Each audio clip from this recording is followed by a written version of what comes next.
দ্রুত গণতান্ত্রিক প্রক্রিয়ায় না গেলে ক্রমে অবনতি হতে থাকা অর্থনীতি আরও সংকটে পড়বে বলে মনে করে গবেষণা সংস্থা Centre for Policy Dialogue CPD. আর এজন্য রাজনৈতিক সংস্কারের পাশাপাশি অর্থনৈতিক সংস্কার জরুরি বলে মনে করে প্রতিষ্ঠানটি।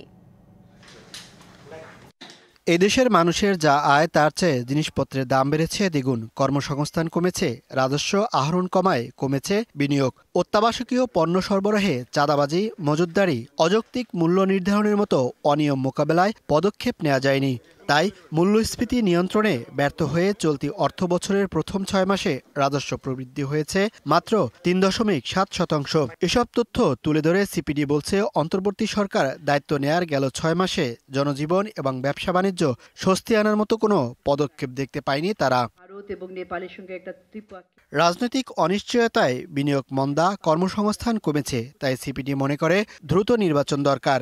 এই ধরনের অনিশ্চয়তার মধ্যে কোনো ধরনের বিনিয়োগ হয় না। সংস্কারের মাধ্যমেই যে কাঠামোগত পরিবর্তন কিংবা প্রাতিষ্ঠানিক পরিবর্তন, সেই পরিবর্তনগুলো করতে গেলেও খুব একটা এগোতে পারবে না।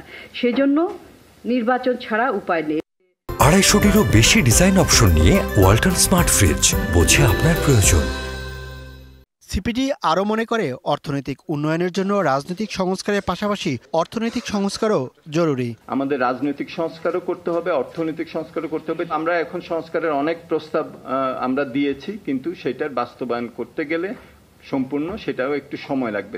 লাইফ সাপোর্টে থাকা ব্যাংকগুলো বন্ধ করে দেওয়ার সুপারিশ করেছে সিপিডি। ব্যাংকগুলোর অপ্রত্যাশিত ধাক্কা সামাল দেওয়ার সক্ষমতা কমে গেছে বলেও বলছে সিপিডি। ব্যাংক বন্ধ করার সোশ্যাল কস্ট, এখানে যারা কাজ করে তারা, যাদের আমানত টাকা পয়সা রয়েছে তাদের কি হবে ইত্যাদি, সারা পৃথিবীতে এরকম হয়, এটার একটা সোশ্যাল কস্ট থাকে।